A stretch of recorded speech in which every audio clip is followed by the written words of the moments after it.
Que a paz e a graça de Deus possa ser com cada um de vocês. É com muito prazer e muita alegria que dou início a este 10º tema sobre esta temática tão importante que é a história da Igreja de Deus através dos séculos. Vimos já 9 estudos, hoje estamos no último e 10º estudo e desejo que cada um de vocês nos possa acompanhar também e que o Espírito Santo nos possa guiar através de todo este estudo.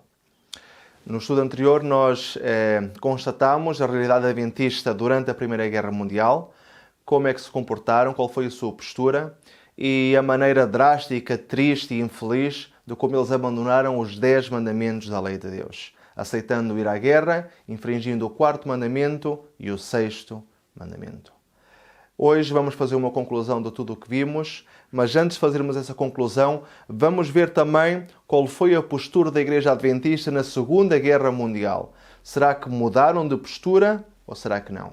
Então vamos fazer esse pequeno estudo e depois avançaremos então para fazermos uma conclusão de todo o estudo que vimos até o dia de hoje. Portanto, acompanhem-me.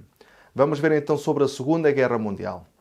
Quando instalou a Segunda Guerra Mundial, todos os cristãos fiéis estavam com os seus olhos postos na Igreja Adventista, para verem como atuaria nesta ocasião, ainda que tudo apontasse para que a apostasia tivesse continuação. E então, como será que a Igreja Adventista iria proceder nesta guerra? Aqui temos a posição adventista quando instalou então, ou durante a Segunda Guerra Mundial.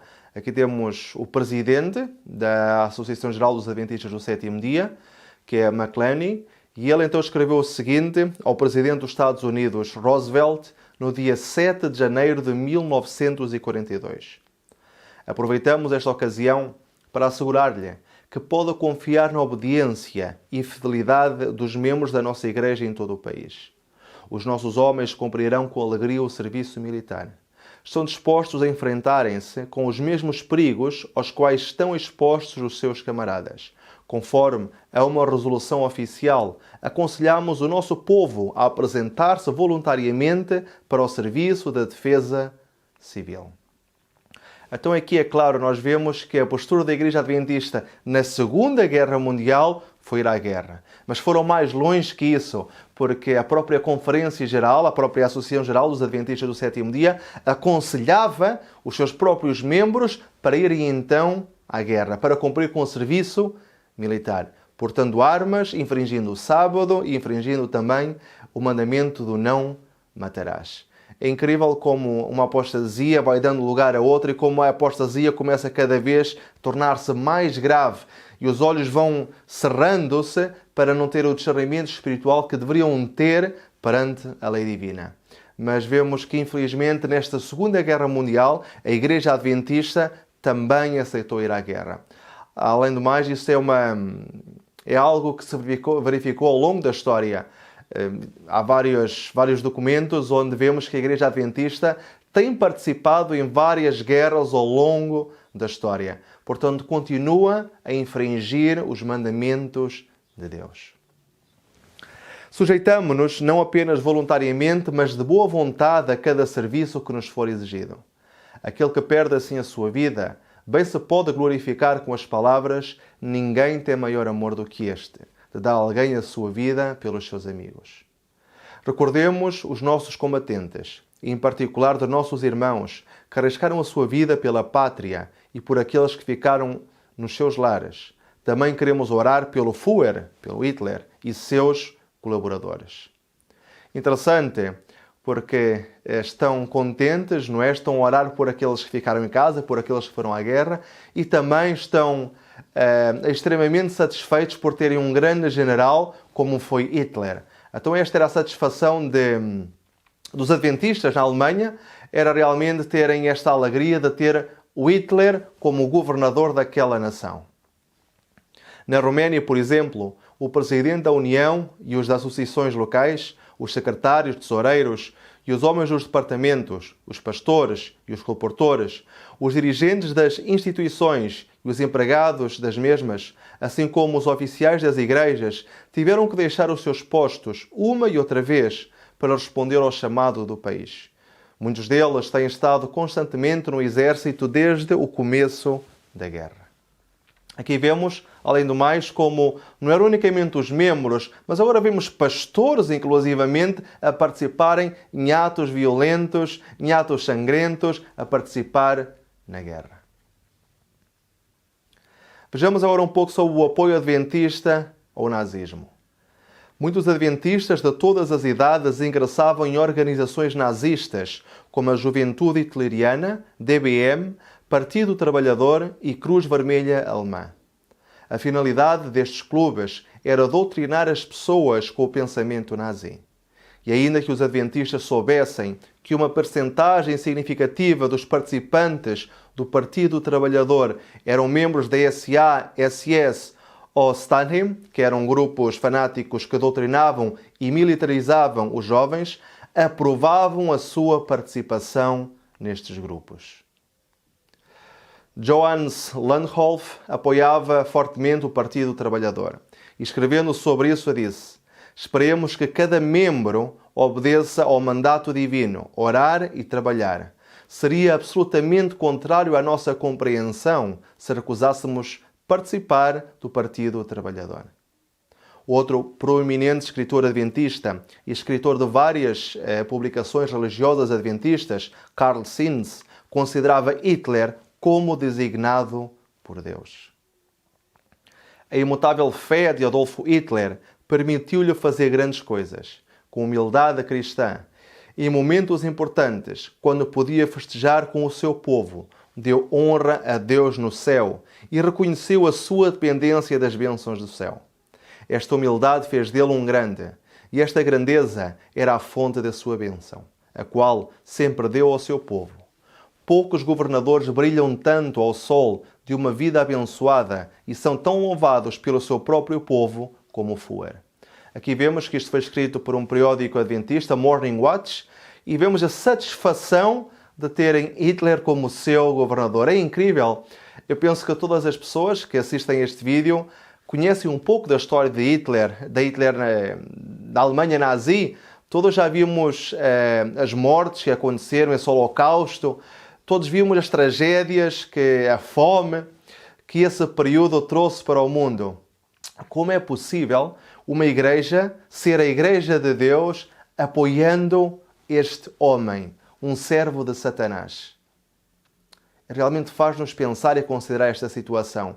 Uma igreja de Deus, na minha humilde opinião, nunca poderia estar a apoiar um indivíduo como este, que participou num genocídio tão grande neste planeta. Uma sobredose de maliciosa desonestidade é dirigida contra a nova ordem europeia, diz Hitler. Por exemplo, existe um esforço permanente para manipular cristãos com a ideia que Hitler teria sido inimigo do cristianismo. Na realidade, Adolf Hitler recebeu apoio explícito dos clérigos cristãos, católicos e luteranos. Entre as pequenas seitas estavam os adventistas do sétimo dia e as novas igrejas apostólicas estavam entre os mais fervorosos defensores do nacional-socialismo, muito tempo antes que Hitler chegasse ao poder. Aqui temos novamente esta revista Liberty, da Igreja Adventista, onde eles então assumem que a Igreja Adventista estava entre aquelas denominações que mais apoiava o nazismo. Como é possível alguém ter orgulho de escrever isto numa revista e afirmar isto publicamente com tanto orgulho, com tanta satisfação? No ano de 1936, o presidente da Associação Geral dos Adventistas do Sétimo Dia, Charles Watson, foi interrogado sobre o governo de Hitler, o qual respondeu da seguinte maneira: podemos louvar Deus por ter o atual governo. Hitler recebeu o seu poder de Deus. Um presidente da Associação Geral dos Adventistas do Sétimo Dia afirmando que Hitler foi um enviado de Deus, que Hitler recebeu o seu poder de Deus. Ao ponto que o ser humano, que uma igreja, que uma denominação religiosa pode chegar quando está completamente cega, quando se afastou completamente dos mandamentos, da lei de Deus, quando se apartaram completamente e deixaram de ouvir a voz do Espírito Santo. O Deus eterno fez mais do que alguma vez acreditamos ou esperamos. uma mão poderosa e um braço guiado por Deus tirou do abismo esta Alemanha submetida à miséria e escravidão.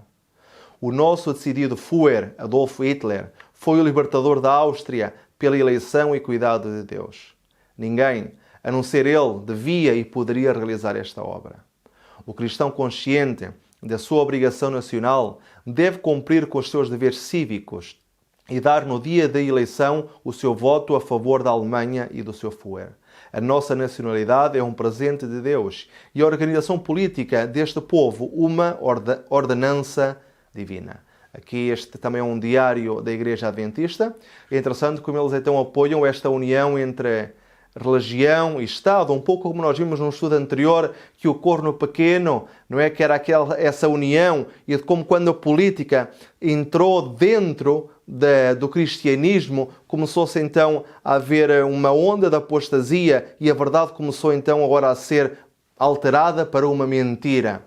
E nós vemos como a Igreja Adventista seguiu o mesmo caminho. Permitiu então a hora que o Estado entrasse dentro da Igreja, mas bem eles aceitavam e pediam que isso acontecesse. E dessa maneira também as doutrinas adventistas foram sendo cada vez mais alteradas pelo mundo. Chegaram a um ponto que, infelizmente, já não conseguem discernir entre a verdade e entre o erro. Por isso agradecemos a Deus pelo líder sábio e poderoso que deu ao nosso povo alemão. O ano passado foi um ano de vida do Führer coroado de êxito e agora queremos unir-nos ao rogo cristão que Deus não lhe faça faltar a sua bênção no seu novo ano de vida. Portanto, aqui vemos como estavam satisfeitos e estavam a desejar o melhor no aniversário de Hitler, desejando-lhe muitos anos de vida, que fosse próspero e que continuasse com a sua matança, não é? Porque esse foi o reinado de Hitler. Mas vejamos um pouco dos números de Hitler para termos um pouco a percepção daquilo que a Igreja Adventista defendia nesta altura. Então, os números de Hitler: 5.600.000 a 6.100.000 de judeus foram mortos durante este reinado de Hitler. 3.500 milhões a 6 milhões de escravos civis. 2.500.000 a 4 milhões de prisioneiros de guerra soviéticos também foram mortos. 1 milhão a 1.500.000 de dissidentes políticos também foram mortos. 200.000 a 800.000 ciganos também foram mortos. 200.000 a 300.000 discapacitados e 10.000 a 250.000 homossexuais também foram mortos. Portanto, nós aqui poderemos constatar os números de Hitler. Aquilo que a Igreja Adventista defendia e que diziam que era um enviado de Deus. Imagine o ponto que uma pessoa pode chegar a estar tão cego, completamente afastado da verdade, para pensar que uma pessoa com estes números possa ser um enviado de Deus. Mas mais longe ainda, a Igreja Adventista chegou a afirmar que Cristo, se estivesse vivo naquela altura, iria à guerra. Que diria Cristo se estivesse conosco hoje? Quando andou neste mundo, curou doentes e ressuscitou mortos. Estendeu ao inimigo a mão curativa e orou pelos que o crucificaram. Acredito que se estivesse hoje aqui e se não pudesse curar, pronunciando uma palavra ou pelo contacto como naquele tempo, preparar-se-ia na Cruz Vermelha como exige o Departamento da Europa Central. Acredito que com tal instrução iria ao campo de batalha para servir ali ao mesmo tempo aos amigos e inimigos. Justamente isto aconselha a Igreja Adventista do Sétimo Dia aos seus jovens em idade de cumprir o serviço militar. Mas vejamos qual é a verdade sobre o tratamento médico na guerra, porque a Igreja Adventista afirma que Jesus, se vivesse naquela altura, iria, portanto, à guerra para curar aqueles que estavam combalidos, aqueles que estavam feridos. Vejamos se isto poderia ser uma realidade. O Manual do Exército diz o seguinte: com respeito ao tratamento médico, quanto mais tratamento médico receberem, maiores possibilidades há de regressarem exitosamente os pacientes ao campo de batalha. É requerido que os cadetes médicos forneçam cuidado médico e façam regressar os soldados ao campo de batalha o mais rapidamente possível. Desta maneira, os auxiliares médicos contribuem diretamente com os esforços militares ao dar tratamento rápido e ao evacuar os doentes e feridos. Portanto, o tratamento médico numa guerra serve para quê? Para preparar aquele que está ferido o mais rapidamente possível para voltar ao campo de batalha. Será que Jesus, se estivesse naquele momento na Terra, iria curar as pessoas que estavam feridas para elas irem diretamente para a guerra? Ou será que Jesus se iria preocupar mais com as feridas espirituais, tentando sarar essa ferida, sarando também o seu corpo, claro, mas não para o enviar para a guerra, sim para o preparar para a pátria celestial? A Igreja Adventista diz o contrário, portanto afirmam que Jesus iria participar nesta guerra, nesta máquina, não é? Preparada por Satanás, bem oleada por Satanás, para as pessoas se matarem uns aos outros. Eu não creio. Aliás, esse não é o Jesus que eu acredito. O Jesus que eu acredito é um ser que nos cura as nossas feridas físicas, espirituais e que nos prepara para algo melhor. Não nos prepara para uma guerra física, para nos matarmos uns aos outros. E recordem que possivelmente haveriam irmãos adventistas de ambos os lados da guerra, de um lado e do outro, e possivelmente muitos chegaram a matar-se uns aos outros. Será que isto era o que Deus pretendia? Que os seus próprios filhos se matassem uns aos outros? Eu não defendo isso e tampouco acredito que esse é o Jesus do Novo Testamento. Não é o Jesus que eu acredito. O Jesus que eu acredito é um ser de paz, de pacifismo, que busca sempre a reconciliação, o amor e que nos prepara para uma vida melhor, que não inclui nem sangue, nem violência, nem morte. Mas vamos avançar e vamos agora analisar a Igreja Adventista à luz da Bíblia e do Espírito da profecia. Aqui temos o texto de Jeremias 6,16 que nos diz o seguinte: Assim diz o Senhor, ponde-vos nos caminhos e vede e perguntai pelas veredas antigas, qual é o bom caminho e andai por ele. E achareis descanso para as vossas almas. Mas eles disseram, não andaremos nele. Então agora vamos fazer aqui algumas comparações. Vamos comparar a Igreja Adventista com a Bíblia e com os testemunhos e há alguns aspectos que pensamos que sejam interessantes. Vamos começar pelo sábado. Então a Bíblia e os testemunhos dizem, lembra-te do dia do sábado para o santificares.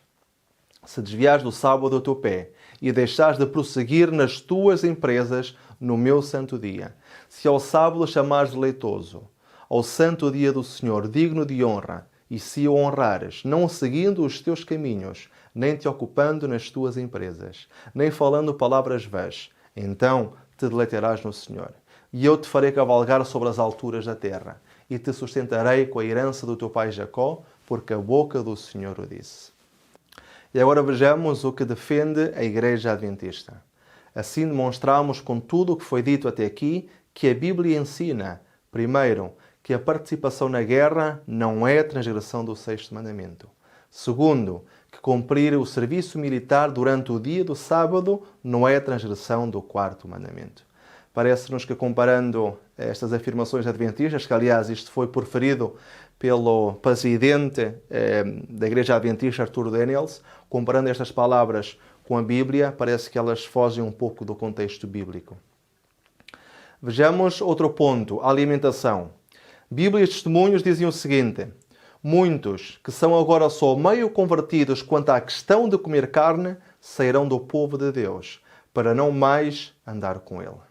Romanos 14, 21 diz, bom é não comer carne. Tiago 4, 17 diz, aquele pois que sabe fazer o bem e não o faz, comete pecado. Mas por outro lado, a Igreja Adventista diz que é verdade que na Igreja Adventista esta questão não constitui prova de discipulado. A ninguém se proíbe de comer carne. Os adventistas podem comer carnes limpas todos os dias da sua vida e continuar a serem membros respeitados da Igreja. Enquanto às diversões, a Bíblia e os testemunhos, podemos ler aqui, entre as casas de diversões, a mais perigosa é o teatro.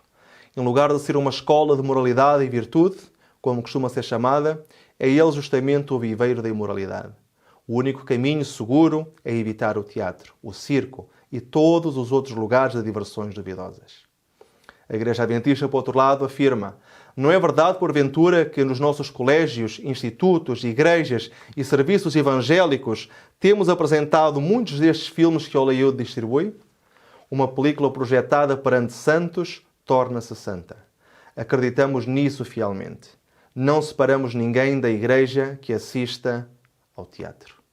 E se nós formos um pouco mais longe e viermos para os tempos de hoje em dia, poderemos ver como a Igreja Adventista, que usam baterias, que usam guitarras elétricas, que usam fumo, que dançam dentro da igreja, não é? Portanto, vemos que os locais de diversões, aliás, que a igreja em si se tornou um local de diversão. Sobre a moda, a Bíblia e os testemunhos dizem o seguinte: quero do mesmo modo que as mulheres se ataviem com traje decoroso, com modéstia e sobriedade, não com tranças, ou com ouro, ou pérolas, ou vestidos custosos, mas como convém a mulheres que fazem profissão de servir a Deus, com boas obras. A Igreja Adventista afirma o seguinte: muitos de nós falamos como o mundo, vestimos como o mundo, comemos como o mundo, lemos o que o mundo lê, vamos aos lugares de diversão frequentados pelos mundanos, desfrutamos dos mesmos prazeres que eles procuram. No entanto, somos adventistas do sétimo dia. Enquanto à adoração à besta e ao ecumenismo, Bíblia e testemunhos dizem: o mundo não deve ser introduzido na igreja e com ela casar-se, formando um laço de união.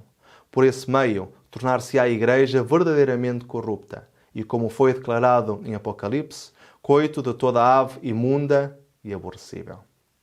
Por outro lado, a Igreja Adventista afirma um acontecimento histórico na Igreja Adventista. Um bispo católico num templo adventista.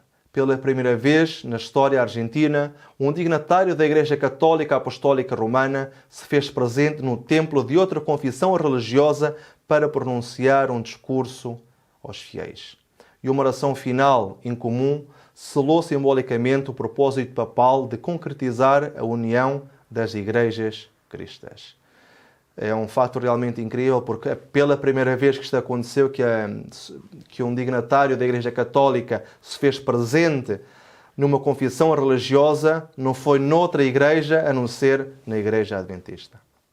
A revista Present Truth da Igreja Adventista também diz o seguinte: devemos considerar novamente a nossa aproximação aos nossos amigos católicos romanos. Portanto, podemos ver o fruto da apostasia que iniciou em 1914. Ou poderemos ir mais longe ainda, em 1888, quando rejeitaram a mensagem de Cristo, nossa justiça, e quando rejeitaram os remédios para as enfermidades existentes dentro da Igreja Adventista. A apostasia final deles em 1914 foi o clímax da apostasia, quando abandonaram claramente os 10 mandamentos. E o resultado dessa apostasia de 1914 tem-se vindo a notar ao longo dos anos, não é? Vemos aqui nestes poucos exemplos que demos como a Igreja Adventista se afastou completamente daquilo que fez dela a Igreja escolhida de Deus. E por isso é que Ellen White escreveu na Review and Herald: e tu, Capernaum, adventistas do sétimo dia que tiveram grande luz, que eras exaltada até ao céu, enquanto a privilégios, até ao Hades serás abatida. Porque se em Sodoma se tivessem feito os milagres que se fizeram em ti, teria permanecido até aos dias de hoje. É incrível como a própria serva do Senhor traz esta condenação da parte de Deus, dizendo que a Igreja Adventista do sétimo dia seria abatida até o Hades. O Hades é um símbolo do lugar dos mortos e vai representar então que a Igreja Adventista também irá ser condenada, que foi destruída, que está num estado morto, porque deixou de ser a Igreja do Senhor. Aqueles princípios que faziam dela a verdadeira Igreja de Deus, que os pioneiros defenderam, foram completamente abandonados. E poucas doutrinas daquelas que a separam das outras igrejas ainda são defendidas dentro da Igreja Adventista do sétimo dia. Claro que com isto Deus não poderia permitir. Assim como aconteceu com os judeus, que lhes retirou o reino, à Igreja Adventista do sétimo dia aconteceu a mesma coisa. Vejamos este texto de eventos finais. Quando uma igreja demonstra ser infiel à palavra do Senhor, seja qual for sua posição, e por mais elevada e sagrada que seja sua vocação, o Senhor não pode mais cooperar com elas. Outras pessoas são então escolhidas para assumir importantes responsabilidades. E então isto foi o que aconteceu. Por muito elevada que fosse a posição da Igreja Adventista, Deus não poderia mais contemporizar com elas. A Igreja Adventista entrou numa apostasia muito grande, que ao longo dos anos tem avançado, tem dado as mãos ao ecumenismo, têm estado em várias reuniões ecuménicas e estão de braços dados, de mãos dadas com o filho do pecado, com o filho da perdição, com o Papa. É incrível como uma igreja escolhida por Deus tenha chegado a este ponto. Mas como dizia o texto da irmã Ellen White, outras pessoas então, quando isto acontece, teriam que assumir a responsabilidade. E foi precisamente isso que aconteceu.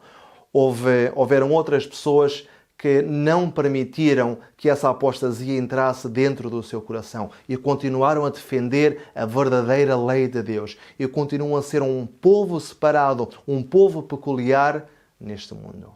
Vamos entender quem é esse povo. Mas antes disso, vamos voltar um pouquinho atrás. E recordem-se quando lemos no estudo número 8 e falamos sobre as enfermidades de Laodiceia, ao estudar os 7 períodos da Igreja Cristã, que temos vindo a estudar. Chegámos a Laodiceia, que era representado no início pela Igreja Adventista do Sétimo Dia, e nós vimos como este povo do juízo, que é o significado de Laodiceia, houve uma altura em que teve certas doenças. E para isso vamos recordar o texto que lemos para conseguirmos então aplicar o que iremos aplicar. Apocalipse 3, 15, 17. Conheço as tuas obras, que nem és frio nem quente. Quem dera foras frio ou quente. Assim, porque és morno e não és frio nem quente, vomitar-te-ei da minha boca. Como dizes, rico sou e estou enriquecido, e de nada tenho falta, e não sabes que és um desgraçado e miserável, e pobre, e cego, e nu. Aqui vemos as 3 enfermidades que nós tínhamos analisado anteriormente. Portanto, a mornidão, a riqueza e a cegueira.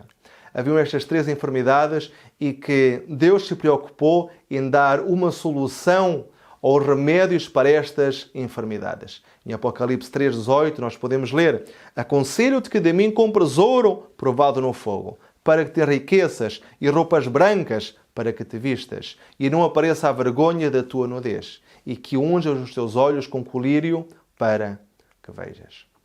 Mas, infelizmente, a Igreja Adventista, neste contexto, que isto foi em 1888, quando foram dados estes remédios, a Igreja Adventista não aceitou estes remédios. Rejeitou o remédio, rejeitou Jesus, rejeitou o seu sacrifício.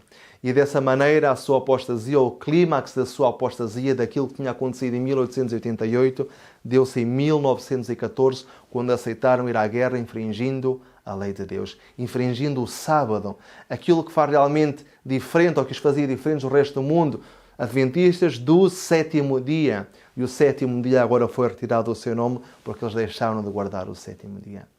E então, como tal, houve uma rejeição da parte de Deus à Igreja Adventista do sétimo dia.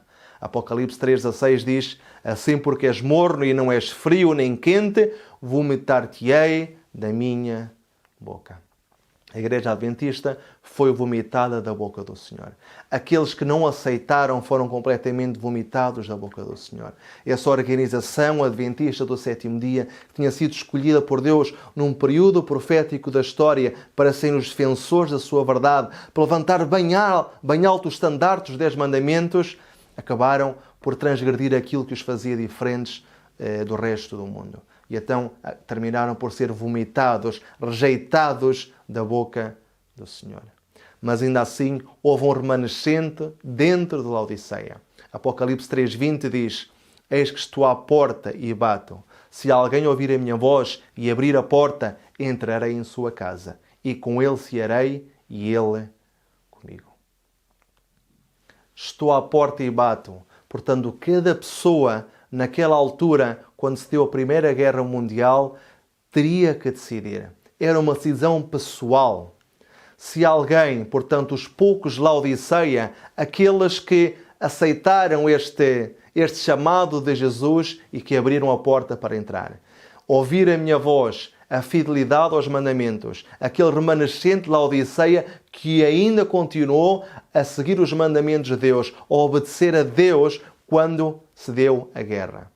Com ele cearei. Portanto, a aceitação da parte de Jesus. Aqueles que ouviram a porta do Senhor, aqueles que ouviram o bater na porta, que ouviram a sua voz, que abriram a porta do seu coração, que se mantiveram fiéis aos seus mandamentos, então Jesus diria que iria cear com ele. Um símbolo de que aceitou o seu serviço. Claro que aqueles que não ouviram a sua voz, que ouviram antes a voz do governo, a voz do Estado, a voz dos líderes adventistas e foram à guerra, então não terão parte desta cena com o Senhor. E então temos dois símbolos relacionados com o comer. Primeiro, vomitados, ou seja, rejeitados por Deus. A apostasia e a rejeição deu-se por completo ao abandonar os 10 mandamentos. E temos a cena, portanto, aos fiéis, a testemunha fiel, diz que ceará com eles, símbolo de comunhão e aceitação. Este é o seu povo remanescente. E então o remanescente profetizado que ouviu a voz de Deus. Houveram dois grupos naquele momento, em 1914. Aqueles que ouviram a voz de Deus, guardaram sua lei e não foram à guerra. Foi unicamente 2%, portanto os 2% fiéis. E os que ouviram a voz do Estado e foram à guerra. Portanto, os 98% infiéis. Na Primeira Guerra Mundial, os adventistas enfrentaram-se com uma dura prova. Ir à guerra infringindo os 10 mandamentos e desobedecendo a Deus, ou não ir à guerra e obedecer a Deus. 98% dos membros escolheram o caminho mais fácil, enquanto que 2% decidiu não participar da guerra e defender a lei de Deus, tendo que enfrentar desprezo, perseguição, prisão e martírio. Os 2% fiéis deram então origem ao grande movimento da Reforma. E então aqui temos um pequeno gráfico do período da Laodiceia, da profecia do período da Laodiceia. Poderemos aqui ver então em 1844, foi quando iniciou este 7º período da Igreja Cristã. Temos as 3 enfermidades, mornidão, rica, legalista e a cegueira. Os remédios dados por Jesus, que era a fé e o amor, a justiça de Cristo e o Espírito Santo. Infelizmente, a Igreja Adventista não aproveitou esta oportunidade dada pelo Senhor e rejeitaram estes remédios. Em 1914, então, deixam de ouvir a voz do Senhor, passam a ouvir a voz do Estado e então infringem os mandamentos de Deus e 98% dos membros da Igreja Adventista caíram. Mas o Senhor disse, se alguém ouvir a minha voz. E houveram 2% que ouviram a voz do Senhor. Os 2% do movimento da Reforma ouviram a voz de Deus e obedeceram aos mandamentos do Senhor. E estes 2% são aqueles que compõem hoje em dia a Igreja de Deus. São aqueles que se mantêm fiéis à lei de Deus, que fazem tudo para obedecer e para agradar ao nosso Pai Celestial. Claro que com muitos defeitos, com muitos problemas na sua vida, com necessidade de santificação, é claro, mas ainda não desistiram, ainda não baixaram os braços e continuam com esse desejo de obedecer aos mandatos do Senhor.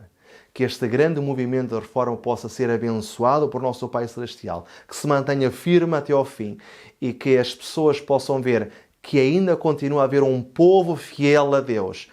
Ainda que seja um pouquinho, um bichinho de Jacó, que seja um remanescente, um pequeno grupo, mas nós vemos que ao longo da história o povo de Deus sempre foi um pequeno grupo. Sempre foram pequenas pessoas, um grupo pequeno de fiéis que lutava, que se mantinha, que queria seguir ao Senhor, não é? E nós vemos como isso tem acontecido e como neste momento ainda existe esse grupo pequeno. Ainda que seja pequeno em número, é grande em fé, é grande em querer servir ao Senhor. Esse grande movimento da reforma que continua a lutar por preservar aquilo que Deus nos deu no Jardim do Éden. Que esse grande movimento possa ser abençoado. Vejamos então um pequeno resumo desde o início, desde o estudo número 1. A Igreja de Deus através dos séculos. Recordam-se, começámos então com Adão e Eva, dizendo que Adão e Eva constituíam a primeira Igreja de Deus. Depois passamos para Abel, que era o primogênito. Depois para os 10 patriarcas. Depois para Noé e sua família. Depois para Sem e seus descendentes. Depois Abraão, Isaac e Jacó, e os 12 filhos de Jacó, então, neste período, eram um povo de Deus visível na terra. Depois, então, os 12 filhos de Jacó deram origem ao povo de Israel, então, que era a igreja visível de Deus na terra. Depois passamos para as tribos do sul, quando houve a separação entre as 12 tribos, e então Judá e Benjamim compunham o povo do Senhor ou a igreja de Deus.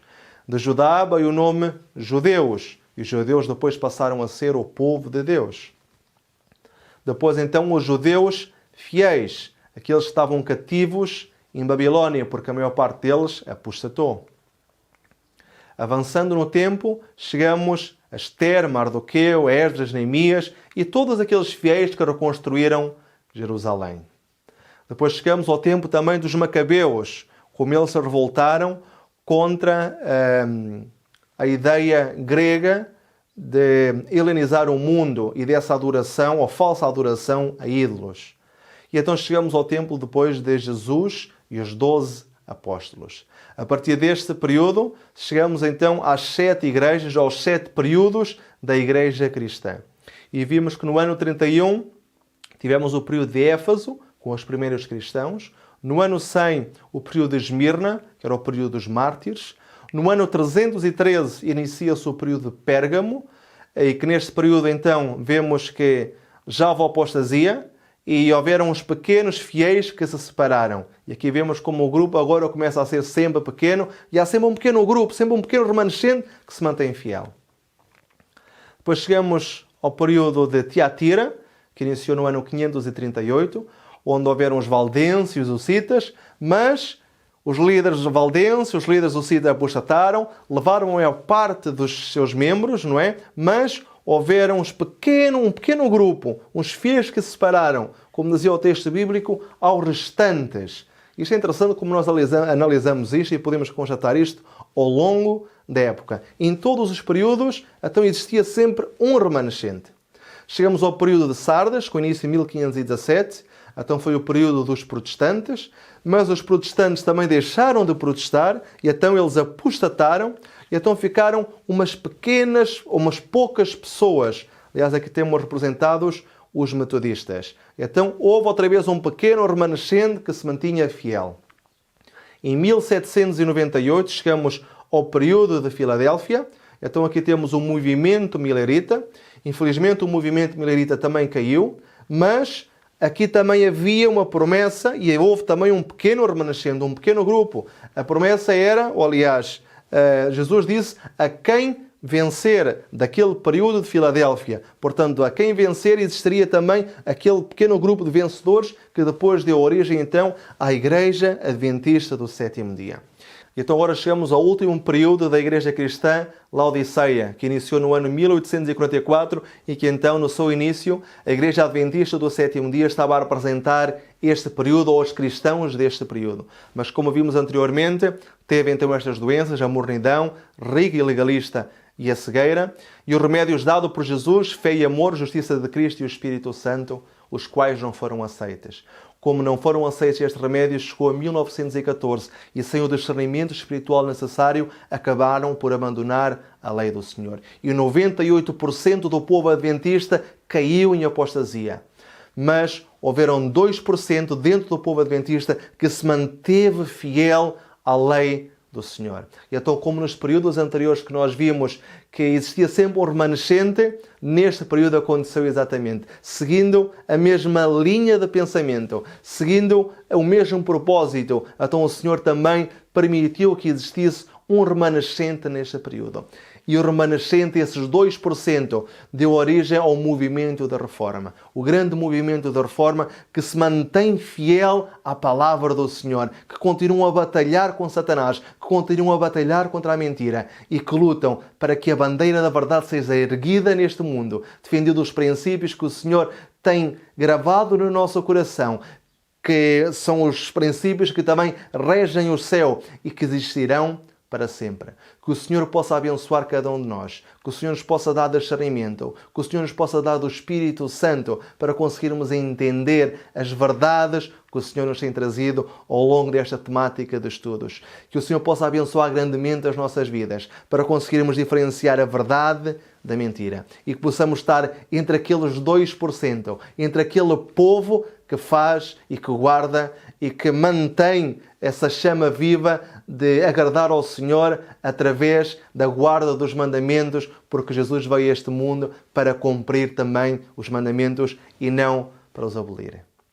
Aos nossos queridos irmãos adventistas, eu gostaria de perguntar, para aqueles que estão a assistir este vídeo, se estivessem naquela altura, em 1914, como é que iriam decidir? Será que iriam estar entre os 98% que aceitaram ir à guerra, matar, infringir o sábado, infringir o sexto mandamento? Ou será que iriam estar entre aqueles 2% que não quereriam infringir o sábado e não quereriam ir à guerra? E hoje, em que grupo é que estás inserido? Estás entre os 98% ou estás entre os 2%? Que o Senhor te possa iluminar e que esta pequena questão te possa trazer luz para a tua vida. Gostaria de terminar com o texto de Apocalipse 3:21. Ao que vencer, lhe concederei que se assente comigo no meu trono. Que o Senhor vos abençoe grandemente. Amém.